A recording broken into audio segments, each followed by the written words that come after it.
Bom dia, querida escola. Bom dia. Bom dia para você que está em casa. Que Deus possa lhe abençoar grandemente mais esse dia. Bom dia, Juju. Bom dia, Ana. Bom dia, família. Bom dia. Bom dia para você que está em casa. Que Deus lhe abençoe e que conduza o seu dia. Amém. E agora, para começar o nosso culto, vamos orar ao nosso Senhor? Querido Deus, nosso Pai, nós te somos imensamente gratos, Senhor, por mais esse dia que o Senhor nos concedeu.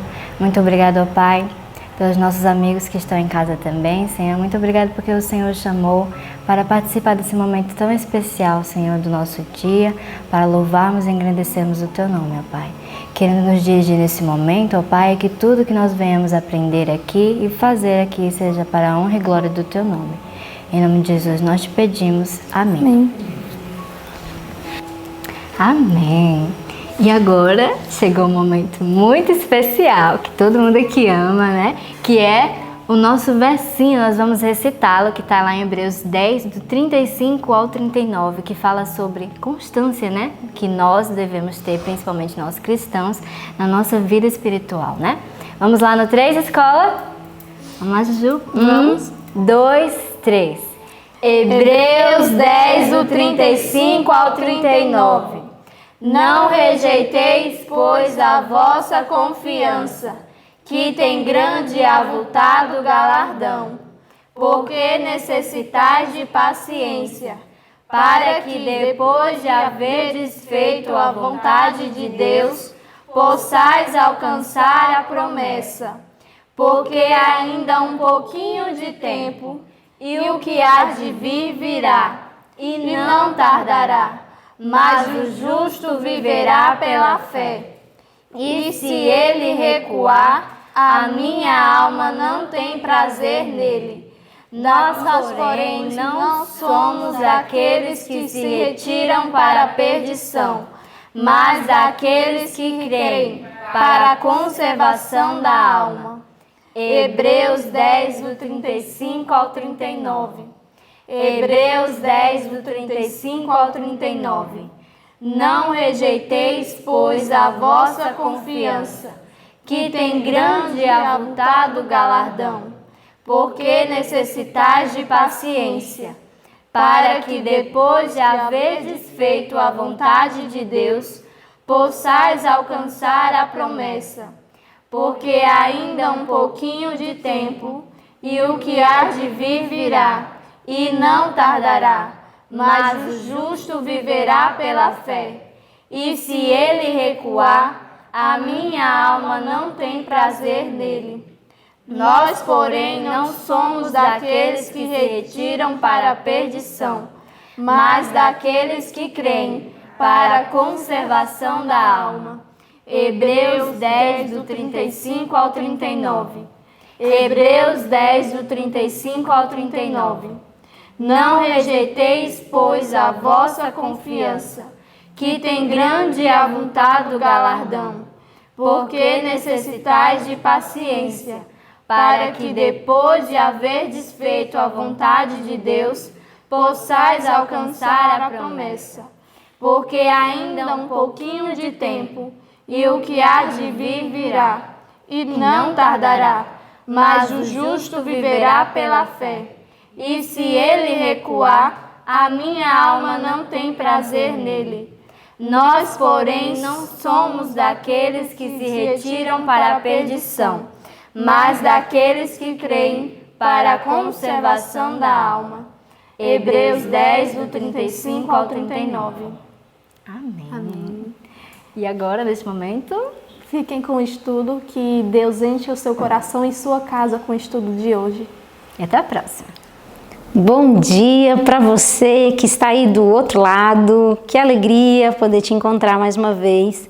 E que bom que você está aqui para ouvir a voz do Senhor. É tão especial podermos abrir a Bíblia, né? E ouvir Deus falando ao nosso coração.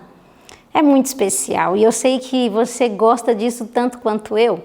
Por isso eu quero te convidar a pegar a sua Bíblia, a abrir a sua Bíblia nos capítulos que estudamos hoje, que foi lá em Jeremias, capítulo 29, até o capítulo 32, temos bastante informação, né? E também o capítulo 38, Luz em Meio às Trevas. Se você tem acompanhado o estudo, se você tem estudado com a gente todos os dias, tem sido um fiel, fiel seguidor da palavra de Deus, você sabe que nós estamos estudando aquele momento tão difícil da história do povo de Israel, quando eles são levados a cativeiro. Esse capítulo de hoje me fez pensar em muitas coisas. Imagina você presenciar a destruição de uma nação. Agora imagina você estar no meio dessa destruição. Imagina você ver corpos, pessoas sofrendo, morrendo, a cidade pegando fogo, o templo de adoração a Deus pegando fogo. Imagina isso, que desgraça. Imagina a destruição que estava nos negros anos dos últimos momentos da história de Judá. Aqui no livro diz que foram momentos tão difíceis que até o coração mais corajoso tendia a se desesperar. Imagina só que sofrimento deveria ser estar passando por algo desse nível. Mas o título do capítulo de hoje já nos diz muita coisa. Luz em meio às trevas. Mesmo em tamanha dor, em tamanho desespero, em tamanhas trevas, o Senhor Deus ainda tinha uma luz para aquela nação. Não estava tudo perdido. A palavra de Deus, ela não muda, ela permanece. E Deus tinha estabelecido um propósito para a nação de Israel. E ele cumpriria esse propósito, um propósito que era eterno, mesmo em meio a tamanhas dificuldades. E Jeremias, que tinha sido levantado por Deus para falar de que Judá cairia nas mãos de Babilônia, também é levantado por Deus para dizer assim: mas vocês não ficarão para sempre lá. Vocês não ficarão para sempre caídos. Deus levantará essa nação novamente. Só que quão difícil era crer naquilo. Quão difícil era crer que as misericórdias do Senhor se renovariam para aquela nação, porque a destruição era devastadora. Uma das coisas que me fez pensar no estudo de hoje é que o povo de Israel não precisaria ter chegado a esse nível, a esse ponto tão terrível, se eles tivessem feito algo muito especial que Deus tinha pedido a eles. Deus pediu que o povo de Israel repetisse a sua lei, medita nela de dia e de noite. Lembra da palavra, relembra num estudo diário. Foi estabelecido, quando foi instituído o templo, que os sacerdotes, os levitas, eles tinham que a cada 7 anos ler toda a lei do Senhor para todo o povo. Só que o povo não havia seguido essa orientação de Deus. E olha só o parágrafo que começa assim: tiveste esse conselho, olha o que esse parágrafo nos diz. Tiveste esse conselho sido ouvido através dos séculos seguintes, quão diferente teria sido a história de Israel. Somente pela reverência à palavra santa de Deus no coração do povo poderiam eles esperar cumprir o divino propósito. Foi o respeito pela lei de Deus que deu a Israel força durante o reinado de Davi. E nos primeiros anos do reinado de Salomão, foi pela fé na viva palavra que operou a reforma nos dias de Elias e Josias. E foi para essas mesmas escrituras de verdade, a mais rica herança de Israel, que Jeremias apelou em seus esforços no sentido da reforma. Onde quer que ministrasse, ele ia ao encontro do povo com fervente apelo, ouvia as palavras deste concerto, palavras que lhes dariam a eles plena compreensão do propósito de Deus de estender a todas as nações o conhecimento da verdade salvadora. Então, Israel, o povo de Israel, não necessitaria ter passado por tudo que passou se tivesse se atentado à palavra de Deus. E aí eu fico pensando, aí na sua igreja talvez você esteja passando por alguns problemas. Todo lugar a gente passa por problemas, não é isso? Talvez você tenha que lidar com as intrigas, com as fofocas, com as disputas. Não sei o que você enfrenta na sua igreja, no seu lar. Tantas dificuldades podemos passar, não é isso? Aqui esse parágrafo nos diz que todos os desafios e dificuldades podem ser vencidos pelo poder da palavra de Deus.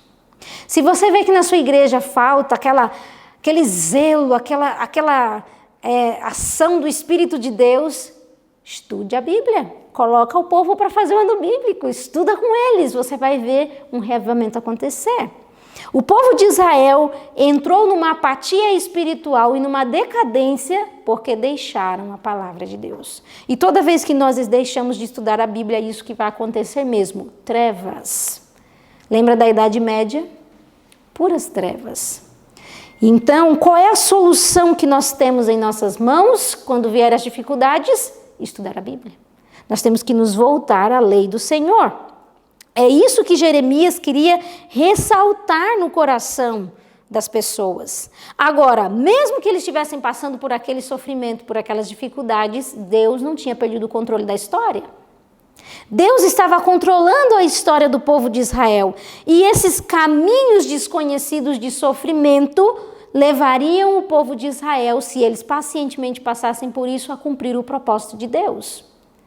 Veja, os sofrimentos e as dificuldades, se fossem passados com paciência, levariam-os a cumprir o propósito de Deus. Do que eu estou falando? Eu fiquei muito pensativa nisso que eu li em Jeremias, capítulo 29, os versos 5 a 7. Olha só que interessante. Jeremias está escrevendo uma carta para o povo que tinha sido levado cativo para a Babilônia. E aí ele escreve assim, edificai casas e habitai-as, e plantai jardins e comei o seu fruto. Era estranho ouvir isso, porque eles não queriam estar em cativeiro, mas Jeremias estava dizendo, não, construam casas, plantem, porque vocês vão passar um tempinho aí. Tomai mulheres e gerai filhos e filhas, e tomai mulheres para vossos filhos, e dai vossas filhas a maridos, para que tenham filhos e filhas. Multiplicai-vos ali e não vos diminuais. Ele estava mandando eles gerarem, terem família. E procurai a paz da cidade, para onde vos fiz transportar em cativeiro, e orai por ela ao Senhor, porque na sua paz vós tereis paz. Olha o conselho que Jeremias estava dando para o povo de Israel. Olha, vocês busquem a paz aí na cidade, façam a vida de vocês, porque vocês vão passar um tempinho aí. E o mais interessante isso não era o que eles queriam ouvir, mas olha só, vai lá no versinho 11. Olha o que Deus diz para o povo de Israel. Porque eu bem sei os pensamentos que tenho a vosso respeito, diz o Senhor, pensamentos de paz e não de mal, para vos dar o fim que esperais. Nós sempre usamos esse texto, né? A gente sempre usa esse texto, e quando a gente usa ele é sempre para dar um aconchego no nosso coração de que Deus vai fazer a nossa vontade. Mas olha que interessante, em que contexto foi dito isso para o povo de Israel? Deus disse, não, vocês vão ficar cativos, vocês vão ficar aí em Babilônia. E pode construir casa, pode gerar filho, porque vocês vão ficar aí um bocadinho de tempo. Porque eu sei os pensamentos que eu tenho a respeito de vocês. É pensamento de paz, não de mal. Não era o que o povo de Israel queria e nem desejava. Mas esse era o único caminho que o povo de Israel conseguiria cumprir o propósito de Deus. Não haveria outro. Se tivesse outro jeito, Deus teria feito. Se Deus não fez, é porque não tinha outro jeito. E eu sei que é difícil às vezes de aceitar o caminho que Deus escolhe para você. Às vezes pode ser dolorido, não? Mas Ele diz que no fim você terá o resultado que você tem pedido a Ele. E olha só o que Ele continua dizendo. Então me invocareis, ireis e orareis a mim, e eu vos ouvirei. E buscar-me-eis e me achareis, quando me buscardes com todo o vosso coração. Esse era o plano de Deus para o povo de Israel. Um eterno propósito. E lá estava Jeremias enfrentando essa grande situação, tendo que animar a outros e animar a si mesmo, porque ele também tinha que crer que Deus um dia restauraria a sorte do povo de Israel. E sabe o que foi que Jeremias fez numa tamanha dificuldade como essa? Eu achei isso muito interessante. O capítulo 30, na realidade o capítulo 32... O capítulo 32 fala que Jeremias resolveu comprar por indicação de Deus um campo, uma terra. Mas espera aí, parecia isso ser muito louco, não? A nação seria destruída, seriam levados cativos. Jeremias já não era mais assim tão jovem, né, para esperar que o povo voltasse, restaurasse e usufruísse desse campo. Mas lá estava Jeremias comprando um campo de um lugar que estava todo destruído. Que fé era essa que Jeremias estava exercendo naquele momento? Diz aqui o livro que com os olhos da fé, Jeremias já via o povo de Israel voltando de Babilônia para a restauração da cidade. Olha que fé, que coisa tremenda, daquilo que não se viu, daquilo que ainda nem aconteceu. Jeremias já estava vendo o povo voltando. E a esperança dele foi mostrada através da compra desse campo. E lá estava Jeremias comprando, e quando ele comprou, ele mandou guardar os escritos, né, daquela compra num vaso e disse, olha, guarda isso daqui, porque nós voltaremos, Deus restaurará a sorte de Israel. Só que o interessante foi que tamanha fé depois começou a vacilar. Jeremias começou a orar ao Senhor e disse, Senhor, será que eu fui presunçoso? Será que eu gerei esperança de algo que não vai acontecer? E aí Deus agora responde Jeremias no capítulo 32, no verso 27, olha que especial. Como Deus cuida, né? Como Deus fala ao nosso coração. Verso 27, eis que eu sou o Senhor, o Deus de toda a carne. Acaso haveria alguma coisa demasiado difícil para mim? Deus respondendo às perguntas silenciosas da mente de Jeremias. Jeremias, tem algo que é difícil para mim? E aí Deus continua dizendo, no versinho 28, portanto, assim diz o Senhor, eis que eu entrego esta cidade na mão dos caldeus e na mão de Nabucodonosor, rei de Babilônia, e ele a tomará. Verso 36. E por isso agora diz o Senhor, o Deus de Israel, acerca desta cidade da qual vós dizeis, já está dada na mão do rei de Babilônia pela espada, pela fome e pela pestilência. Eis que eu os congregarei de todas as terras para onde os tenho lançado na minha ira e no meu furor, e na minha grande indignação, e os tornarei a trazer a este lugar, e farei que habitem nele seguramente. Olha que especial. Deus animando o coração de Jeremias. Jeremias, continua firme. Continua crente. Porque eu, do mesmo jeito que espalhei, tornarei a trazer de volta. E olha só o parágrafo que começa, aqui na página 241, o parágrafo começa assim. Assim foi a igreja de Deus confortada numa das horas mais escuras de seu longo conflito com as forças do mal. Satanás havia aparentemente triunfado em seus esforços para destruir Israel, mas o Senhor estava no comando dos acontecimentos do presente. Às vezes parece, né, que Satanás está ganhando. A gente olha assim e parece que ele está com toda a vantagem, não é? Mas Deus está no comando dos acontecimentos do presente. E durante os anos que se seguiram, seu povo deveria ter a oportunidade de redimir o passado. E sua mensagem à igreja foi, não temas, pois vocês são meus servos. Eu fico imaginando o tamanho do coração de Deus. Porque depois de tantos anos de apostasia e rebelião, Deus ainda tinha promessas de restauração e esperança para esse povo. Deus ainda tinha chance para dar ao coração desse povo. Mesmo em meio a essas trevas, Deus ainda tinha esperança. E o parágrafo que começa dizendo assim, ó, humilhados à vista das nações, o que uma vez tinha sido reconhecidos como favorecidos do céu sobre todos os outros povos da terra, aprenderiam no exílio a lição da obediência tão necessária para a sua futura felicidade. Até que tivessem aprendido esta lição, Deus não poderia fazer por eles tudo o que desejava. Você consegue entender que situação triste? Às vezes eu fico pensando, Senhor, por que não vivemos aquilo que os nossos pais viveram no passado? E é justamente por causa disso. Deus não pode fazer, porque ainda não aprendemos tantas coisas. Porque ainda não aprendemos tantas coisas. E aqui diz, castigar-te-ei com medida, e de todo não te terei por inocente. Ele declarou em esclarecimento do seu propósito de castigá-los para o seu bem espiritual. Olha que importante isso. Entretanto, os que haviam sido objeto de seu terno amor não foram postos de lado para sempre. Perante todas as nações da terra, ele demonstraria seu plano de tirar vitória da aparente derrota. Você está desanimado? Porque aparentemente você anda em derrota. Deus tem como tirar da derrota a vitória. E salvar e não destruir. Esse é o desejo de Deus para você. Esse é o desejo de Deus para mim. E eu quero te dizer algo muito especial. E com isso eu quero finalizar com um verso tão especial aqui no capítulo 31 de Jeremias.